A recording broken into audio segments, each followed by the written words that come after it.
Good afternoon, good evening, good morning. Zimbabwe is a failed state. The country has been drifting deeper and deeper into the abyss. And yet, nothing is being done to arrest this situation. I think it is no exaggeration to say many people don't even realize that the country is a failed state, much less know what to do about it. It is tragic. 45 years after independence, and we still haven't figured out what is wrong, much less try to fix it. That is a hopeless situation.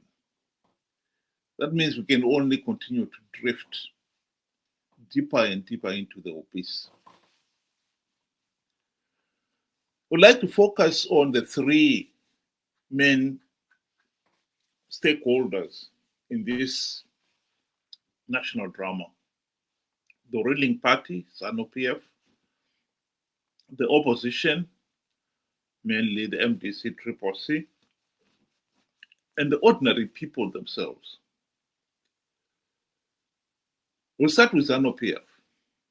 If the truth be said,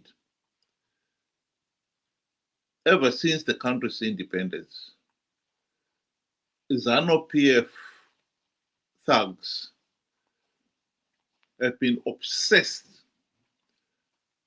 about securing absolute power for themselves so that they can loot the nation's wealth. They've been fighting among themselves for control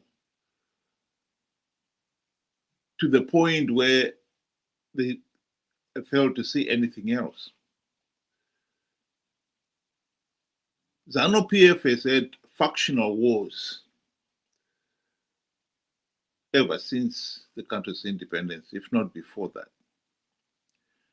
As soon as one faction emerges, it subdivides so that there is another faction to fight.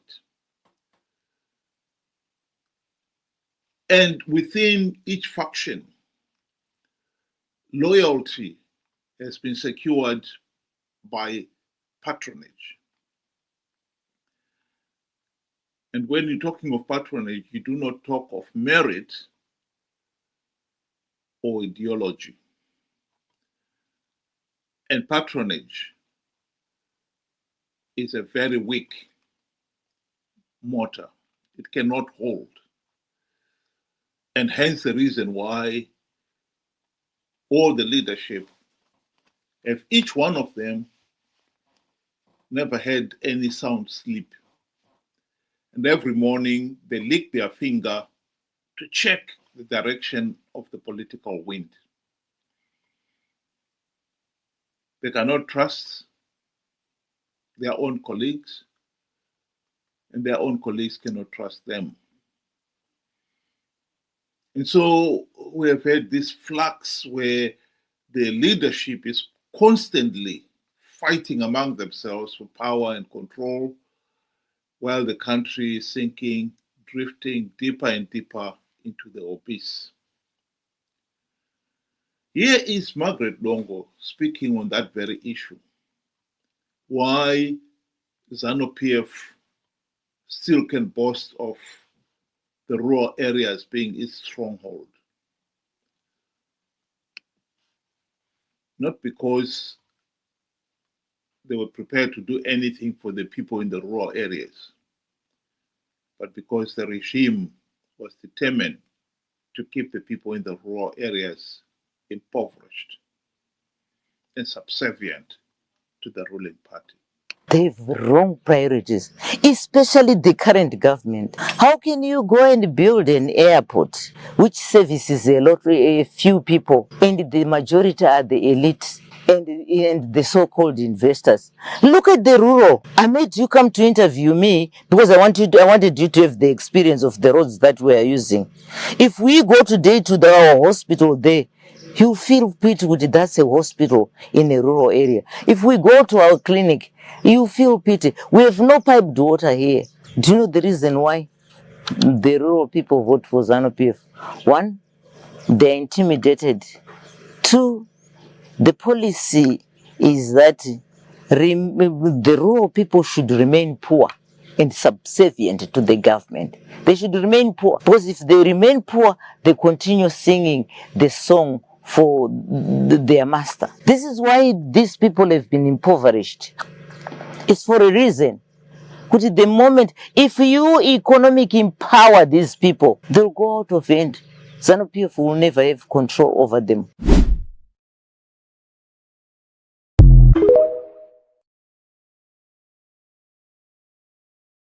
Welcome to the program, Ben. Good day to you and good day to our viewers. Thank you for joining us. You know, Zanu PF is a classic case of a bad worker blames his tools. When Zimbabwe started out, or when they inherited this country, it was 5-star. It was a country that had great potential. Some even went as far as saying it would have been the next South Korea, of Africa. And unfortunately, Zanu PF turned it into North Korea. When you look at Zimbabwe, it's a really sad case because you have a government or Zanu PF that has blamed anything and everything but themselves. The classic case is, oh, it's sanctions. Sanctions this, sanctions that. As far as sometimes if it doesn't rain, it's sanctions as well. There is no hope for such a worker because they've already blamed something else other than themselves that are just poor workmen. This is why you find Zanu PF has gone as far as benchmarking Zimbabwe between Mnangagwa and Mugabe. Yet that is not the original starting point. The original starting point was 1980, when the country was functioning, when the country had everything going for it. You listen to guys like, for example, Chris Maninze Muchangwa. He keeps on going about Manize this, Manize that, Manize that. Look, this is one company. Yet Zimbabwe had steel and iron companies in their numbers. You had Zisco, you had Lancashire Steel, you had Zisco Steel, you had, Zim Alloys, and so many that employed thousands.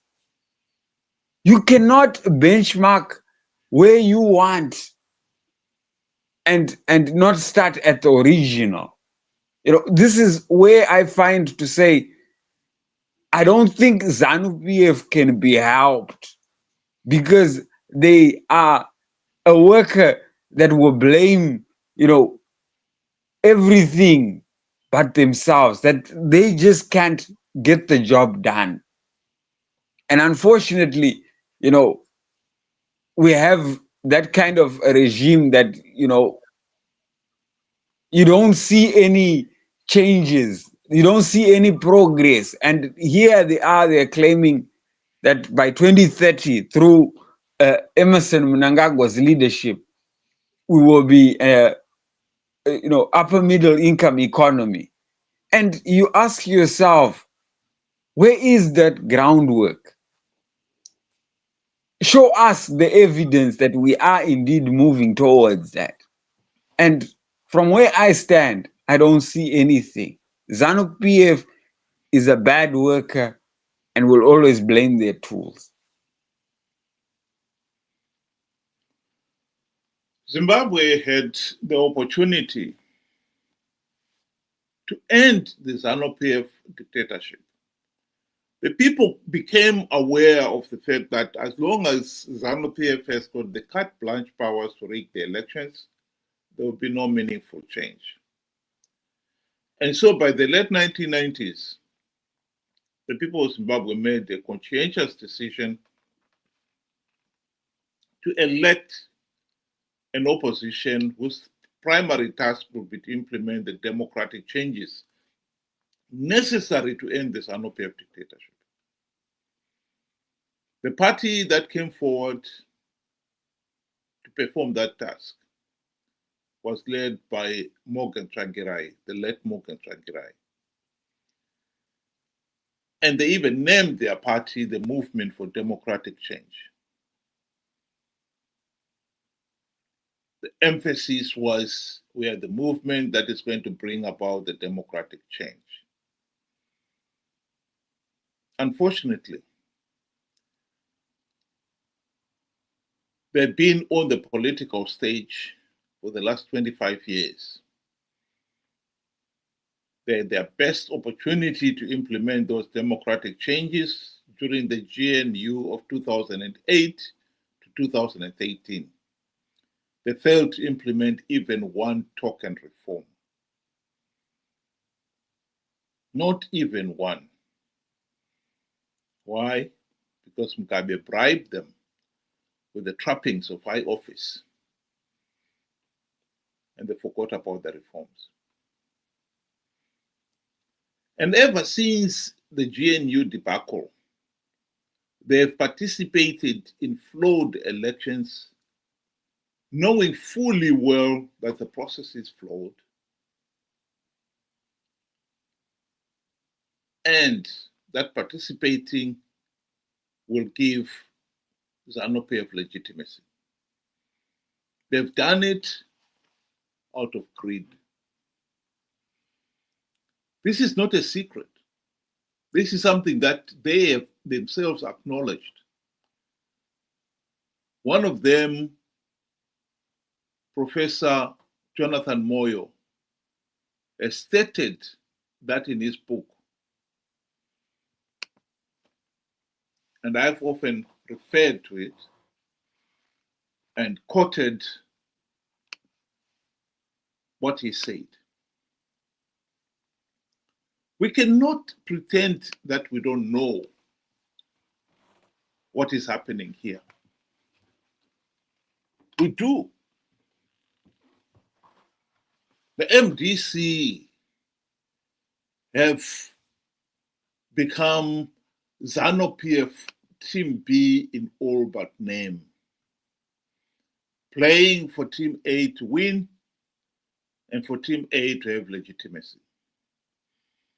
They've been warned you should not participate in flawed elections, but they continue to participate out of greed. Here is Professor Jonathan Moyo explaining that very point of the sheer futility of participating in flawed elections. Chigumba is the mother of the rigging, and Malaba is the father of the rigging, endorsed what the mother was doing. It is actually scandalous. You see, ZEC is not supposed to be controlled by any authority. Yeah, it's supposed to be independent. It is an independent constitutional body. In fact, independent commission. It's a Chapter 12 institution. But the ZEC did not run anything important. It never did. The computers were run by Africom. The registration, accreditation, and so forth were run by a CIO company. So between the CIO and the army, they ran the processes, the operations, using their instruments, either Matsanga, who is actually active, she's employed. She joined the, or not joined, she was seconded to the electoral body in 2008 as a divisional intelligence officer. Now she is a director in the CIO. As we speak right now, she's a director, and she was congratulated and rewarded for rigging the 2018 election, and she was given a house in Borodale, a posh mansion in there. So there is a serious problem that, whereas on paper ZEC is supposed to be an independent constitutional body that runs elections transparently, efficiently, and impartially. No, it doesn't. It doesn't, because it does not even itself run. The elections are run for ZEC by the securocrat.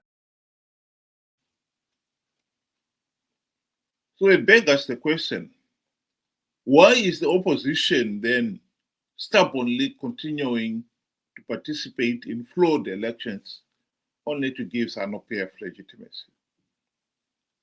And the answer, like I said, is contained in David Coulthard's book, where he clearly admits that the election process was so flawed.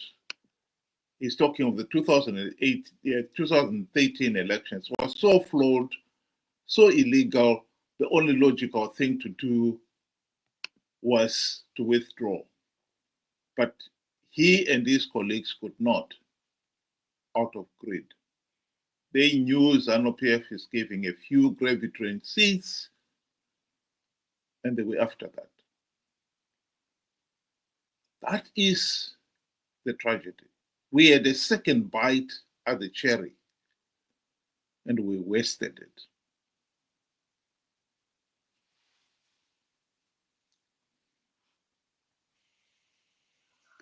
You know, one thing that we must add, and that is very, very important, and I want people to, you know, think with a clear head, because what I am going to say is very controversial, but it's true, because the facts are there.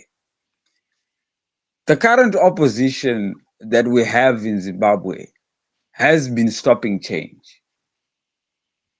Others may say, you know, I'm Zanu PF or whatever. But look at it this way. During the GNU, SADC put pressure on MDC leaders. Guys, implement reforms. Guys, implement reforms. Until Morgan Tsvangirai went and told Mugabe that these guys are putting too much pressure on me. You know, what must I do? And Mugabe came out and, you know, started swearing the lady that was in charge of, you know, the Zimbabwean issue about reforms. Fast forward that towards the end of the GNU, when both parties, Zanu PF and MDC, were in Maputo for a SADC summit, extraordinary meeting there, where SADC again pressurized both Zanu PF and MDC to postpone the elections up until reforms were implemented. Both parties, Zanu PF and MDC, refused. Now, which means that MDC was willing to go into elections without any reforms, and knowing fully well that Zanu PF was going to rig. And the evidence is there. David Coulthard wrote the book and simply stated what really happened. So with all the facts that we have, we cannot turn a blind eye and try and twist history to whitewash or to paint a rosy picture. Events happened, facts are there. That is the truth. And for me, I would agree with you completely to say MDC Triple C are Zanu PF in all but name. And there is no way we can change that because we are seeing it. Every time they participate in rigged elections, they pretend to cry with us. And tomorrow they're taking up their seats and they are very much willing to take up, the the loans and the perks that come with the job, even though there's no medicines in the hospital, even though our children are learning under trees. It don't bother them much as long as they get their allowances, their perks of office, and then they continue. See you until next election.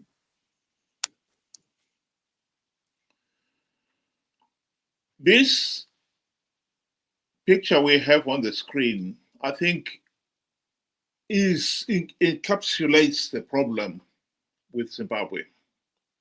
Zimbabwe is a failed state because for the last 45 years we've been stuck with a corrupt, incompetent, and tyrannical Zanu PF regime because Zanu PF rigged the elections. And this encapsulates that idea, where the president is saying, is everything in place for the elections? And the SEC chairperson says, yes, Mr. President, would you like to see the results?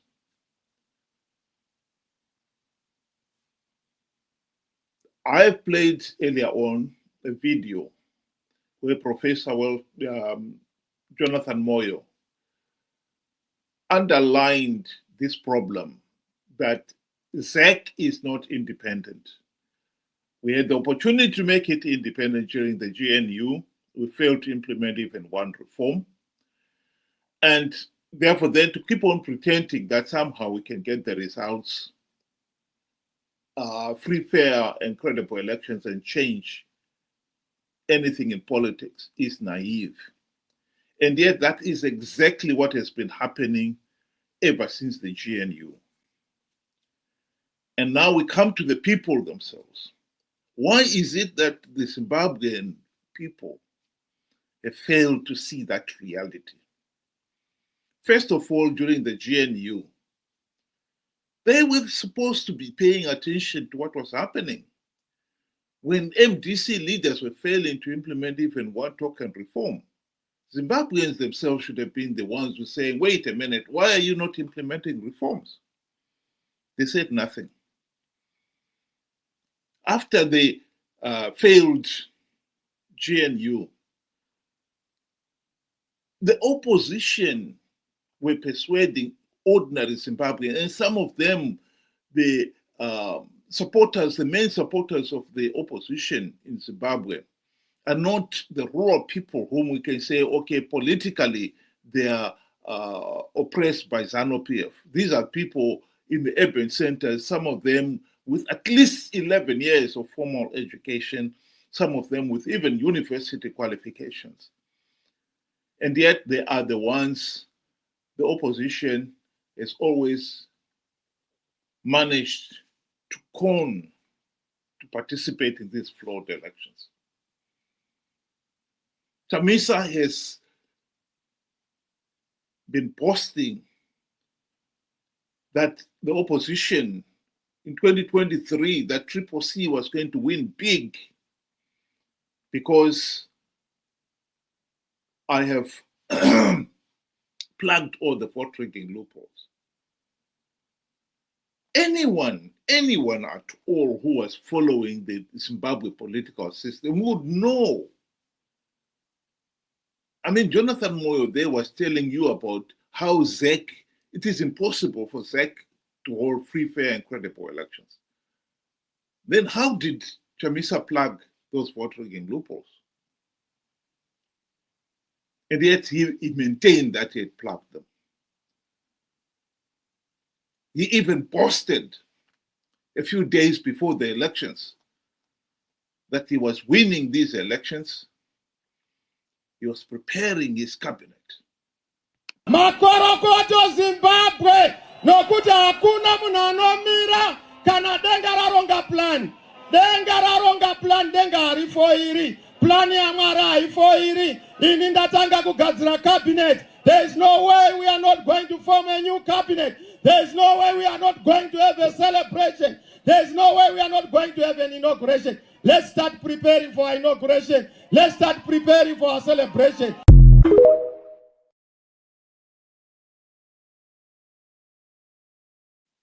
Of course, he was lying. Here is the one occasion where he was taken to task for lying. Ende patakasangana na Trump akatibvunza naye vakomana, mari yamuri kuda kuti nyika ifambe imari. Serious questions were raised about your behaviour in Washington, D.C. You did see some senior people on Capitol Hill, some Congress people, but you also claimed that you'd seen Donald Trump. You claimed you had a conversation with him in which you said he asked you how much you needed to move the country forward. You told him $15 billion, and he said to you that he would provide the money if you won the election. That was not true, was it? Sangana na Trump akatibvunza naye vakomana, mari yamuri kuda kuti nyika ifambe imari. It was not true that you'd seen Donald Trump and that Donald Trump indicated to you that he would provide, if you won the election, $15 billion. All those statements were said by other people, not what I said. Kasangana na Trump akatibvunza naye vakomana, mari yamuri kuda kuti nyika ifambe imari. Well, no, because there is a video which shows you at a rally in January back home in Zimbabwe saying that Donald Trump had pretty much promised you $15 billion. To be clear, because some people in Zimbabwe are still confused, you're now telling me you did not meet Donald Trump. We did not.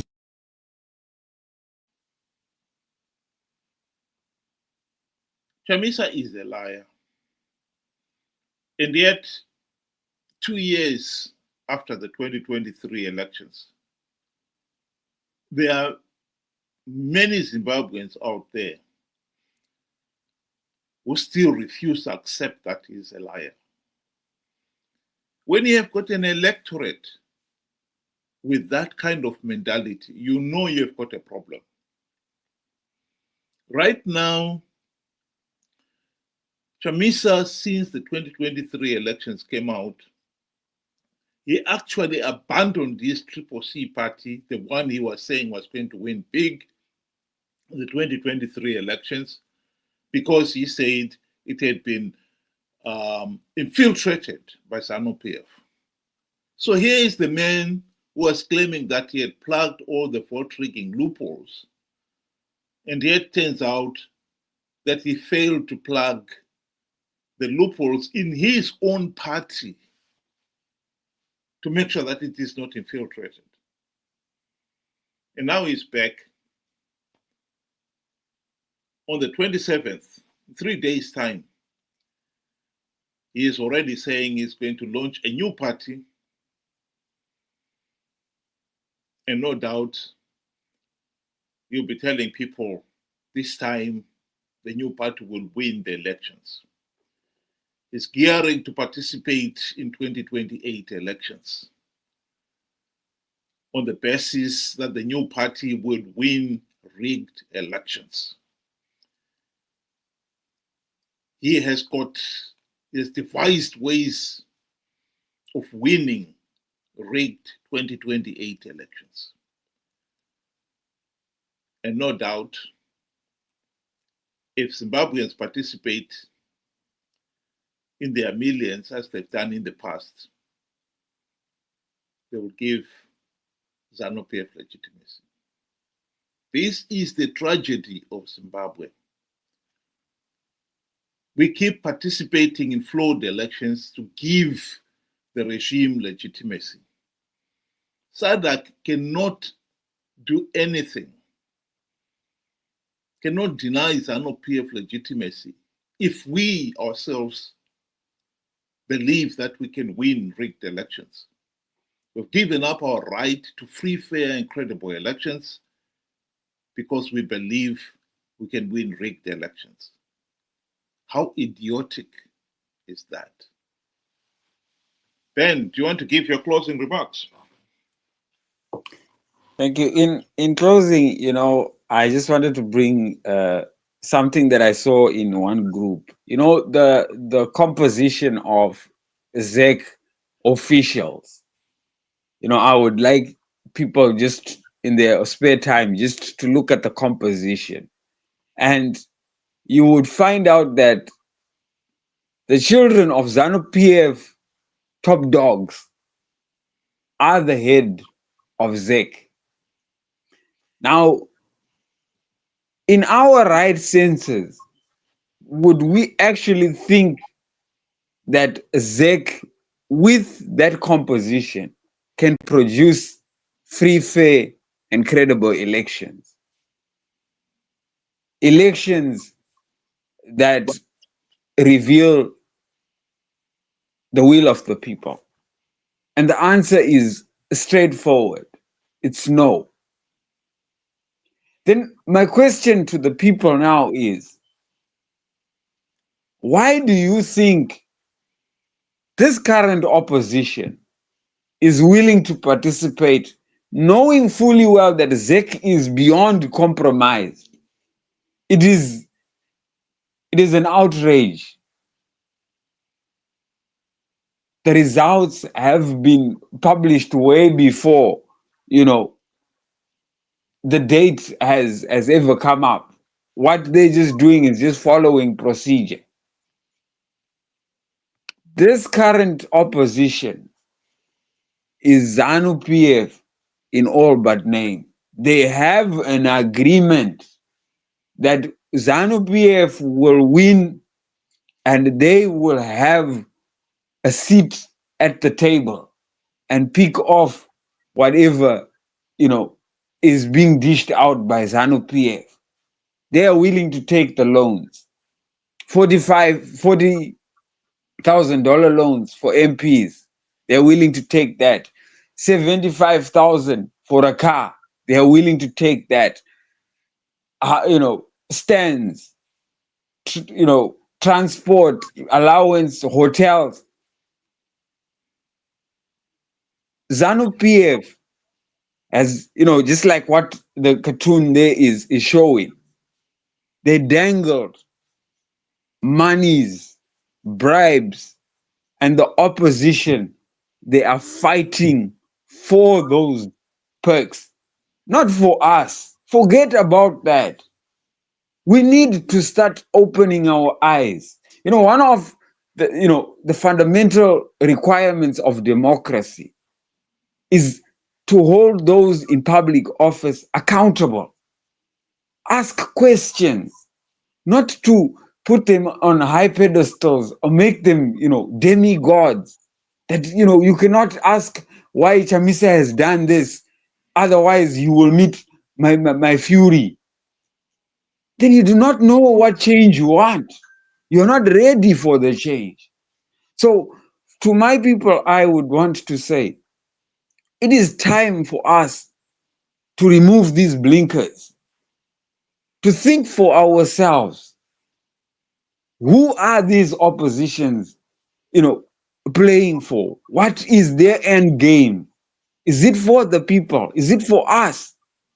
Or is it for themselves and their, deep pockets? The question is, are we ready to move forward from this current state? Are we ready? Are we making ourselves ready for real change?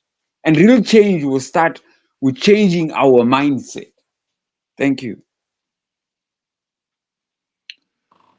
Thank you very much, Ben. To the listeners, thank you very much for joining us. We are going to have an open discussion on Saturday, 7 o'clock UK time, 8 o'clock Zimbabwean time. And the link will be provided in the next video. Sorry we didn't have it ready to display tonight, but we will display it in the next videos. Thank you again. Have a good night.